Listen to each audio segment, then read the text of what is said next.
శ్రీమాత్రే నమ. జై గురు దత్తాత్రేయ నమ. ఈ వీడియోలో మనం మే 16వ తారీఖు మధ్యాహ్నం సుమారు 2 గంటల ప్రాంతంలో కుంభరాశిలోకి మారుతున్నటువంటి రాహుగ్రహ ప్రభావం ఏ విధంగా ఉండబోతుంది అని పరిశీలించినప్పుడు మరి సుమారుగా 18 నెలల తర్వాత గ్రహం ఈ రాహుగ్రహం మారడం జరుగుతూ ఉంటుంది. అంటే 18 నెలలకు ఒకసారి రాహు మారుతూ ఉంటాడు. ఆ ప్రయత్నంలో కుంభరాశిలోకి రావడం జరిగింది. అంటే కుంభరాశిలో రాహు మారిన టైంకి ఎటువంటి గ్రహాలు లేవు. ఆ కారణం వల్ల రాహు స్వతంత్రంగా తన ఫలితాన్ని ఇవ్వడం జరుగుతూ ఉంటుంది. అలాగే కుంభరాశి కూడా మరి రాహుకి స్వక్షేత్రం అవటం వల్ల స్వక్షేత్రంలో చేరినటువంటి రాహువు చాలా వరకు మరి స్వతంత్ర ఫలితాలు ఇవ్వడం జరుగుతూ ఉంటుంది. అయితే అప్పటికే మిథున రాశిలో చేరి ఉన్నటువంటి గురువు భాగ్య దృష్టితో రాహుని చూడటం జరుగుతూ ఉంది. రాహు మరి గురు దృష్టి శుభగ్రహ దృష్టి పట్టడం వల్ల జాతకుడికి కొన్ని శుభ ఫలితాలు ఇవ్వడం జరుగుతూ ఉంటుంది. రాహుగ్రహం భాగ్యస్థానంలో ప్రవేశించడం ద్వారా మిథున రాశి వారికి ఎటువంటి లాభం కలుగుతుంది అని పరిశీలించినప్పుడు మిథున రాశి వాయుతత్వ రాశి. అలాగే రాహు కూడా వాయుతత్వ గ్రహం భాగ్యస్థానంలోకి రావడం జరిగింది. ఇది విదేశ ప్రయత్నాలు చేస్తున్న వారికి, విదేశంలో స్థిర నివాసం ఏర్పరచుకున్న వారికి కానీ, అక్కడ ఉన్నటువంటి విద్యార్థులకి, నిరుద్యోగులకి అందరికీ కూడా ఇది ఒక విధమైనటువంటి గుడ్ న్యూస్. సుమారుగా 1-2 రోజుల తేడాలోనే గురువు మనకి మిథునంలో ప్రవేశించాడు. అలాగే రాహు కుంభంలో ప్రవేశించాడు. అంటే ఎక్కువగా విదేశంలో ఉన్నటువంటి వారు అమెరికా లాంటి, యూకే లాంటి కంట్రీస్లో ఎక్కువగా మిథునం, కుంభం, తుల ఈ రాశులు లగ్నాలుగా ఉన్నవారు కానీ లేదా మరి రాశులుగా ఉన్నవారు కంపల్సరీగా ఎక్కువ విదేశంలో ఉంటారు. వాళ్ళందరికీ కూడా ఇప్పుడు ఉన్నటువంటి మార్పు అంటే ఈ రాహు యొక్క చేంజ్, అక్కడ ఉన్నవారు ఎటువంటి భయపడకుండా, కంగారు పడకుండా ప్రశాంతంగా మీ విద్య మీరు చదువుకోవచ్చు, మీ ఉద్యోగాలు మీరు చేసుకోవచ్చు. పైపెచ్చు కొత్త అవకాశాలు కూడా ఈ మిథున రాశి వారికి రావడం జరుగుతుంది. అందుకని ఎవరైనా దూర ప్రాంతంలో ఉన్నవాళ్ళు టెన్షన్ పడుతుంటే సుమారు మీరు ఒక 50 రోజుల పాటు ప్రశాంతంగా ఉండండి. తర్వాత మీకు పరిస్థితులన్నీ అనుకూలంగా మారడం జరుగుతుంది. ఇక మనకి ఈ రాహుగ్రహ ప్రవేశం ఎవరైతే మిథున రాశిలో ఎక్కువగా మీడియా రంగంలో న్యూస్ యాంకర్స్గా, అంటే ప్రింట్ మీడియా ఒకప్పుడు ఉండేది, ఇప్పుడు అది న్యూస్గా అటు యూట్యూబ్ ఛానల్ అవ్వచ్చు, శాటిలైట్ ఛానల్ అవ్వచ్చు, సినిమా రంగం కూడా అవ్వచ్చు. ఈ విధంగా ఈ యాంకర్ ఆ స్థితిలో ఉన్న వాళ్ళకి వారి యొక్క స్థితి ఇంకా గౌరవప్రదంగా బాగుంటుంది. కొత్త కొత్త అవకాశాలు రావడం జరుగుతూ ఉంటుంది. ఎవరైతే ఉత్సాహంగా ఉన్నవాళ్ళు ఈ ఫీల్డ్లోకి, అంటే టీవీ, యూట్యూబ్ అనొచ్చు, టీవీ అనొచ్చు, సినిమా రంగంలో ప్రవేశిద్దామనుకున్న వాళ్ళకి ఈ గ్రహస్థితి సంపూర్ణంగా సహకరిస్తుంది.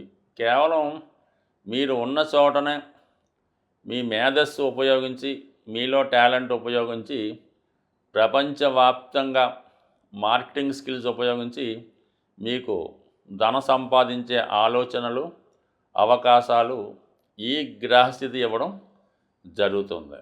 అందుకని ఏదన్నా కొత్తగా మీరు ఏదైనా ప్రారంభించాలనుకున్నట్టే, ఏదైనా ఒక వ్యాపార సంస్థ, ఒక ఆఫీసో స్థాపించాలనుకున్నా, లేదా కొంతమందికి ఉపాధి కల్పించాలన్నా ఒక టీం ఏర్పరచుకోవడం కానీ ఒక చైన్ లాంటి బిజినెస్లో లింకింగ్ బిజినెస్ పెట్టుకొని అందరినీ సమూహపరిచి వారితో మీరు మార్కెటింగ్ చేసే విధంగా ఈ సమయం మీకు చాలా అనుకూలంగా రావడం జరిగింది.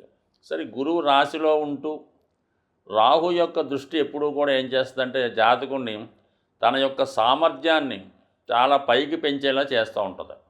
అయితే ఈ సందర్భాల్లో కొంతవరకు చట్టానికి వ్యతిరేకంగా కొన్ని నిర్ణయాలు తీసుకోవడం, కొన్ని పనులు చేయడం కూడా జరుగుతూ ఉంటుంది. అంటే ఏదైనా ఒక వ్యాపారం చేయడానికి ఒక లైసెన్స్ లాంటిది ఏదో అవసరం ఉంటుంది అనుకోండి.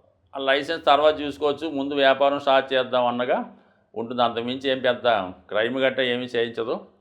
అలాగే ఏంటంటే ఈ గవర్నమెంట్కి చెల్లించినటువంటి ట్యాక్స్లు, పన్నులు వగైరా చెల్లించడంలో చాలా వరకు పూర్తిగా చెల్లించకుండా ఏదో అడ్జస్ట్మెంట్లో చేసేసి కొద్దిగా చెల్లించి చేయడం జరుగుతూ ఉంటుంది. ఈ విధంగా ఈ మిథున రాశి వారికి రాహు చాలా చక్కగా అభివృద్ధి కారణమవుతాడు. ఎవరైతే విదేశంలో విద్య కొరకో ఉద్యోగం కొరకో వెళ్తున్న వారికి కూడా ఈ గ్రహస్థితి అనుకూలిస్తుంది. ఎందుకంటే అక్కడ మీకు 2 గ్రహాలు సహకరిస్తున్నాయి. అటు గురువు సహకరిస్తున్నాడు అదృష్టవశాత్తు, రాహు ఇంకా మీకు సహకరించడం జరుగుతూ ఉంటుంది. ఏదన్నా ప్రస్తుతం ఉన్నటువంటి టెక్నాలజీ కాకుండా కొత్త టెక్నాలజీ నేర్చుకొని మీరు కొత్తగా ఏదైనా ప్రారంభిస్తే మాత్రం 100% సక్సెస్ అవుతుంది. లేదు పాతదాన్నే పట్టుకుంటే మాత్రం పెద్దగా అనుకూలత రాకపోవచ్చు. ఏదైనా మార్పే రాహు కారణం. ఆ మార్పుకి మీరు సిద్ధంగా ఉంటే రాహు మిమ్మల్ని ఎక్కడికో తీసుకెళ్ళడం జరుగుతుంది. గురువు ఫలితాలు కూడా కొంతవరకు రాహు ఇచ్చే ఫలితాల్లో కలిపి ఇవ్వడం జరుగుతూ ఉంటుంది. అది ఏ విధంగా ఒకసారి చెప్పడం జరుగుతుంది. మరి ప్రస్తుతం రాహు యొక్క కారకత్వాలు, రాహు ఏంటంటే మరి తల యొక్క భాగం, సరే కేతువు మొండం కాబట్టి రాహు ఆకాశం నుంచి అంటే పైనుంచి కింద ఉన్నటువంటి ప్రపంచాన్ని చూడడం జరుగుతూ ఉంటుంది. అంటే మానవాళ్ళని, ఇక్కడ ఉన్నటువంటి పరిస్థితులు, ఇక్కడ ఉన్నటువంటి లగ్జరీసు, భోగాలు, వైభోగాలు అన్నీ చూస్తూ ఉంటాడు. అన్నీ తనకు కావాలని కోరుకున్నటువంటి గ్రహం రాహుగ్రహం. అత్యంత ఆశ కలిగినటువంటి గ్రహం. అలాగే అత్యంత శుభగ్రహం కూడా చెప్పొచ్చు కొన్ని సందర్భాల్లో. మరి సంతానాన్ని ఇచ్చే అధికారం రాహుకు ఉంటుంది. అలాగే వివాహం చేసే అధికారం ఉంటుంది, సంపదనిచ్చే అధికారం ఉంటుంది. బట్ కానీ ఏదైనా తను ఇచ్చే దాంట్లో కొద్దిగా అవినీతి, అక్రమం ఉంటుందన్నమాట. ఏది కూడా చట్టానికి లోబడి ఇవ్వడం జరగదు. అంటే అర్హత లేని వాడికి విశేషంగా ధనం ఇస్తూ ఉంటాడు. అలాగే ధనం సంపాదించే విషయంలో ఎటువంటి న్యాయ విచక్షణ లేకుండా ధనం సంపాదించడం జరుగుతూ ఉంటుంది. ఈ మధ్యకాలంలో సాధారణ వ్యక్తులు కూడా కోట్లాది రూపాయలు సంపాదించడం, చిన్న చిన్న ఉద్యోగులు కూడా కోట్లాది రూపాయలు వెనకేసుకోవడానికి కూడా రాహుగ్రహమే కారణమవుతూ ఉంటుంది. అయితే రాహు జాతకంలో ఏ గ్రహంతో కలిస్తే ఏ భావంలో ఉంటే ఆ భావ ఫలితాలు ఇవ్వడం జరుగుతూ ఉంటుంది. రాహు శుక్రగ్రహంతో కలిసినప్పుడు జాతకుడు విశేషమైనటువంటి శృంగార జీవితాన్ని, భోగాల్ని, వైభోగాల్ని, అలాగే ఖరీదైన జీవితాన్ని అనుభవిస్తూ ఉంటాడు. అలాగే ఖరీదైనటువంటి అలవాట్లు కూడా ఉంటాయి. అదే బుధగ్రహం ఉన్నప్పుడు విశేషంగా వ్యాపారంలో కోట్లు ఆర్జిస్తూ ఉంటారు. అంటే అక్రమం ద్వారా ఫేక్ నోట్లు అవ్వచ్చు, లేదంటే ఫేక్ డాక్యుమెంట్స్ అవ్వచ్చు, లేనిది ఉన్నట్టు సృష్టించవచ్చు, అకౌంట్లు తారుమారు చేయొచ్చు. ఈ విధంగా కృత్రిమమైనటువంటి సంపద సృష్టించడం జరుగుతూ ఉంటుంది. సోకాల్డ్గా అందరికీ తెలుసు, గురువుతో కలిసినప్పుడు ఏర్పడే గురుచండాల యోగం ఇది ఎక్కువగా విద్యార్థుల మీద ప్రభావం చూపుతూ ఉంటుంది. సులువుగా కొన్ని క్వశ్చన్లు రాసి పాస్ అయిపోవడం, అలాగే బ్యాక్ డోర్ ద్వారా ఈ పరీక్షా కేంద్రాల్లో వాళ్ళకి వీళ్ళకి మేనేజ్ చేసి పాస్ అయిపోవడం, ఇలా కూడా జరుగుతూ ఉంటుంది. గురువుల్ని ఇబ్బంది పెట్టడం కూడా, అంటే అనేక గంటలు చెప్పచ్చు ఈ విషయం గురించి, బట్ సింపుల్గా చెప్పాలంటే ఇది. అయితే రాహువు శని కలిసినప్పుడు మాత్రం చాలా గొప్ప పెద్ద పెద్ద సంస్థల్లో పారిశ్రామిక రంగంలో ఉపాధి కల్పిస్తూ ఉంటాడు. ఇప్పుడున్నటువంటి సాఫ్ట్వేర్ రంగం అయితేనే, సినిమా రంగంలో అభివృద్ధికి ఈ శని రాహులే కారణం అవుతూ ఉంటాడు. ఎవరి జాతకంలో అయినా శని రాహులు కలిసి ఉంటే వాడి జీవితంలో చిన్న స్థాయి నుంచి అత్యున్నత స్థాయికి వెళ్ళే అవకాశాలు రావడం జరుగుతూ ఉంటుంది. అది కష్టపడి సంపాదించడం జరుగుతూ ఉంటుంది. ఇది గొప్ప యోగం మాట.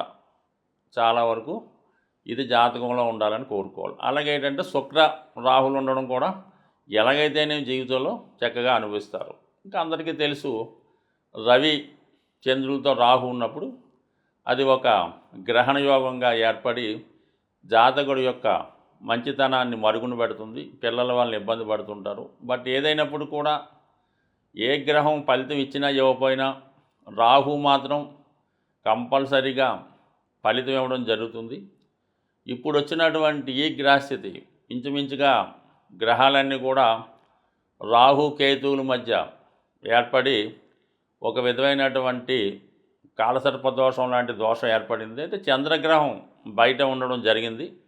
మళ్ళీ కొన్ని రోజుల్లో చంద్రుడు కూడా ఈ గ్రూపులో చేరడం జరుగుతుంటుంది. కాబట్టి మరి ఈ సమయంలో జన్మించిన వారి మీద కూడా ఈ గ్రహ ప్రభావం, ఈ రాహుకేతు ప్రభావం ఎక్కువగా ఉంటుంది. కాబట్టి సో ఏదైనా ఈ రాహుకేతువులు ఎంత శుభాన్ని ఇస్తాయో అంత ఇబ్బందిని కూడా పెడుతుంటాయి. అది జాతకుడు తనను తాను ఉపయోగించుకొని గ్రహాల్ని ఏ విధంగా సంతృప్తిపరచాలో, ఏ విధంగా నడిస్తే శుభ ఫలితాలు ఇస్తాయో తెలుసుకొని గ్రహాలకు అనుగుణంగా జాతకుడు నడిచినప్పుడు మరి గొప్ప ఉన్నత స్థాయికి జాతకులు వెళ్ళడం జరుగుతూ ఉంటుంది. గ్రహాల యొక్క స్థితి మనకి అనుకూలంగా లేనప్పుడు ఆ గ్రహాలకి పరిహారం చేసుకోవడం వల్ల ఆ గ్రహాల మంచి ఫలితాలు మాత్రం మనం పొంది చెడు ఫలితాలని దూరం చేసే విధంగా జరుగుతూ ఉంటాయి.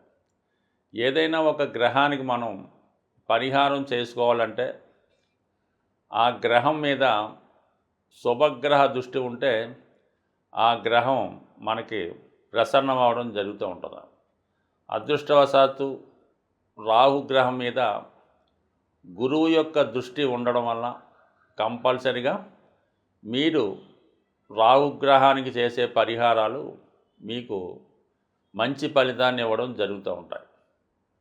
ది బెస్ట్ రెమెడీ రాహుకి ఏంటంటే ముందు మీకుగా మీరు మీ యొక్క ఖర్చులు, మీరు వాడే వస్తు వాహనాలు ఒక్కసారి పరిశీలించండి.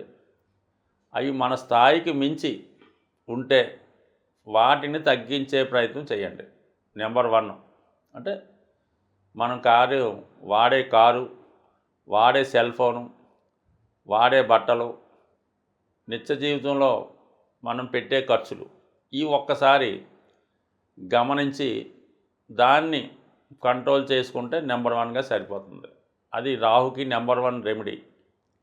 దాని తర్వాత ఎవరైతే మీ ఫ్రెండ్ సర్కిల్లో మిమ్మల్ని ఉపయోగించుకుంటూ వాడి యొక్క అవసరాలు తీర్చుకుంటూ ఉంటాడు, ఏదో క్రికెట్ మ్యాచ్కి వెళ్తూ ఉంటాడు, లేదంటే గోవా వెళ్తూ ఉంటాడు, క్యాసినో ఆడుతూ ఉంటాడు, జాగ్రత్తగా గమనించండి.